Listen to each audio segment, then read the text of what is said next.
Bienvenidos al podcast de economía e inversiones de Upside Capital.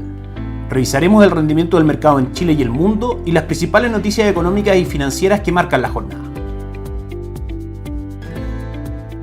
Muy buenos días, ¿cómo están ustedes? Jueves 7 de diciembre de 2023, soy Ramiro Galeano, fundador de Upside Capital. Les doy la bienvenida a otra edición más de mercados en Upside Capital. El INE publica el IPC del mes de noviembre, la cifra más relevante del día y por supuesto también de la semana para el mercado local, que sorprende al mercado. Las expectativas estaban situadas en el 0.1% y el IPC marca un avance del 0.7%, manteniendo la inflación de los últimos 12 meses en el 4.8%. En primera instancia, positivo es que la medición de 12 meses cae desde el 5% en el mes de octubre al 4.8%. El negativo, por supuesto, es que las expectativas del mercado, como decíamos, estaban ubicadas en 0.1 y la inflación avanza un 0.7% en el mes de noviembre y acumula un 4.5% en lo que va del año. Claramente esta inflación, por sobre lo esperado, va a traer correcciones en los fondos de renta fija, dado que ante una mayor inflación el Banco Central probablemente, si bien va a mantener la política de recorte de tasa de política monetaria, lo más probable es que los recortes en sí mismos sean más cautos y más acotados de lo que el mercado esperaba. Como sabemos, la relación de los bonos, de la renta fija en general y de las tasas es inversa, de manera que si vamos a tener en la economía local una tasa de política monetaria más alta por más tiempo de lo que el mercado espera, claramente pueden venir correcciones en la renta fija local y estaremos por supuesto atentos a esos movimientos para analizarlos y comentarlos aquí en este podcast. En base a la última reunión de política monetaria del Banco Central, recordamos la importancia del dólar, del tipo de cambio en general para la inflación. Es decir, es importante que Estados Unidos avance en un proceso de fin del ciclo de alza de tasa de política monetaria, como lo tiene descontado el mercado, y que comiencen los recortes de tasa de política monetaria ya, para que eso sea un factor para que el dólar caiga en el mundo, caiga también en Chile, y con eso finalmente los precios de importación tiendan a caer y tengamos una menor presión inflacionaria en Chile. Esta noticia, como decíamos, va a mover de todas maneras las expectativas de tasa de política monetaria aquí en adelante. Si para la reunión de diciembre el mercado estaba incorporando rebajas de tasa de 50 o 75 puntos base, lo más probable es que la rebaja sea solamente de 50 puntos base y la atención del mercado va a estar extremadamente enfocada en el próximo informe de política monetaria para finalmente ver cuál es el corredor de la tasa de política monetaria de aquí en adelante, así como también será muy relevante la encuesta de operadores financieros, la encuesta de expectativa económica realizada por el Banco Central para ver finalmente cómo el mercado interpreta esta cifra y cómo esta cifra finalmente termina influyendo en la trayectoria de la inflación y en la tasa de política monetaria, que a su vez, por supuesto, influye en el rendimiento de los fondos mutuos de renta fija. Por último, insistimos en que la inflación cae del 5 al 4.8% en su medición a 12 meses y este tipo de noticias claramente apuntan a que la diversificación en estrategias de renta fija local es absolutamente necesaria. En ese sentido, nuestra estrategia de inversión por parte de Itaú AGF para estrategias de inversión más cortas, con un horizonte de inversión más corto, Itaú Performance, fondo Money Market, con retorno del 9.17% en lo que va del año y del 0.64% durante los últimos 30 días. Probablemente los fondos Money Market mantengan un retorno estable porque finalmente las tasas más altas benefician este tipo de instrumentos. Y por la parte de renta fija, fondos de renta fija a corto plazo, ahorro corto plazo con retorno del 8.39% en 2023 y el 0.86% en los últimos 30 días, ahorro plus del 0.75% en los últimos 30 días y 9.84% en lo que va del año. Y por último, el fondo Itaú Dinámico para estrategias de inversión de mediano a largo plazo ya mantiene un 7.07% de retorno durante 2023 y del 1.89% durante el último mes, con noviembre alcanzando retornos del 2.11%. En conclusión, la inflación sigue cayendo más lento de lo esperado. Eso traerá correcciones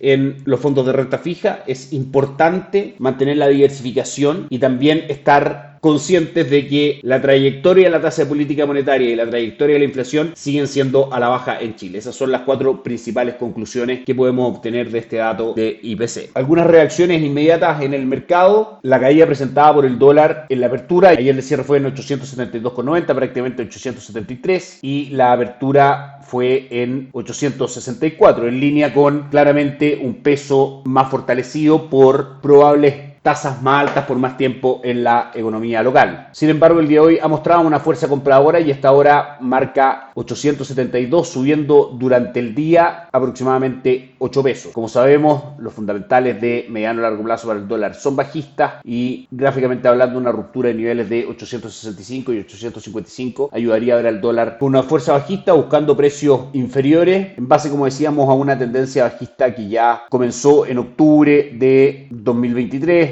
en 949, manteniéndose hasta los niveles mínimos en 855 y a los niveles actuales, como decíamos, en 872. Y el dólar en el mundo, el dólar index cae hoy día un 0.28%, aún en una tendencia alcista de cortísimo plazo desde los últimos días de noviembre a la fecha. Esperamos poder perforar este patrón hacia abajo para seguir buscando niveles inferiores, que es lo que debiese pasar en base a el fin del ciclo de alza de tasas de política monetaria en Estados Unidos. Wall Street ayer tuvo una mala jornada. Dow Jones cayó un 0.19, S&P 500 un 0.39 y Nasdaq un 0.58%, en línea con lo que comentábamos a principio de semana, una semana bastante relevante en cuanto a datos laborales en Estados Unidos que podrían definir el rumbo de los mercados durante las próximas semanas, donde eventualmente los inversionistas buscan refugiarse, cesar sus operaciones y finalmente esperar los resultados de las cifras macroeconómicas de Estados Unidos para seguir tomando decisiones. Por ende es normal que existan algunas correcciones, por ejemplo en S&P 500, que ha tenido un retorno de fines de octubre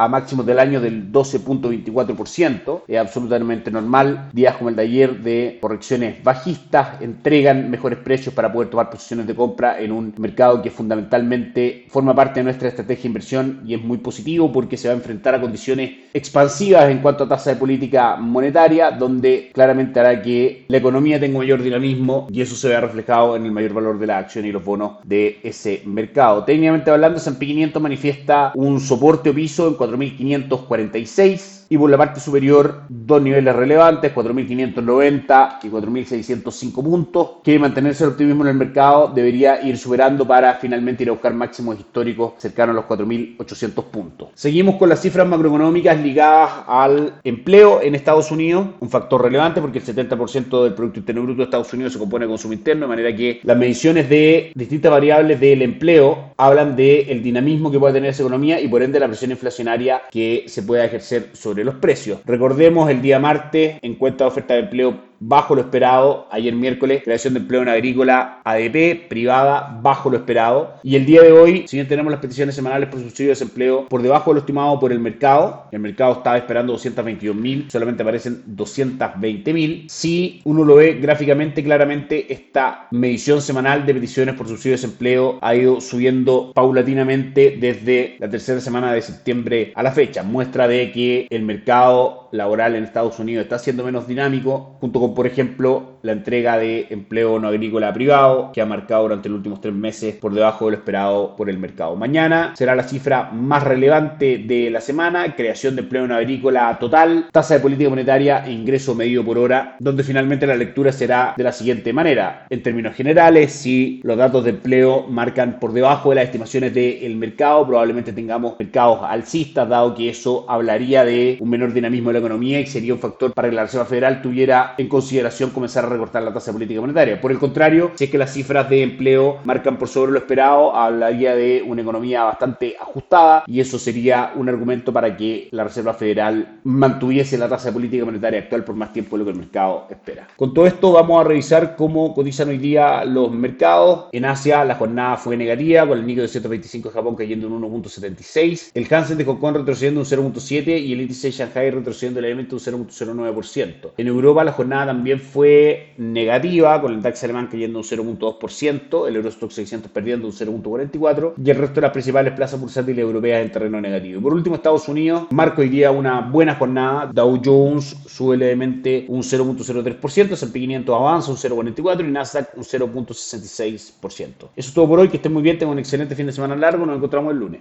Gracias por escuchar el podcast de Economía e Inversiones de Upside Capital. Te invitamos a visitar nuestro sitio web www.upsidecap.cl y contactarnos para brindarte una asesoría objetiva, sin sesgo y con una mirada global para tus inversiones.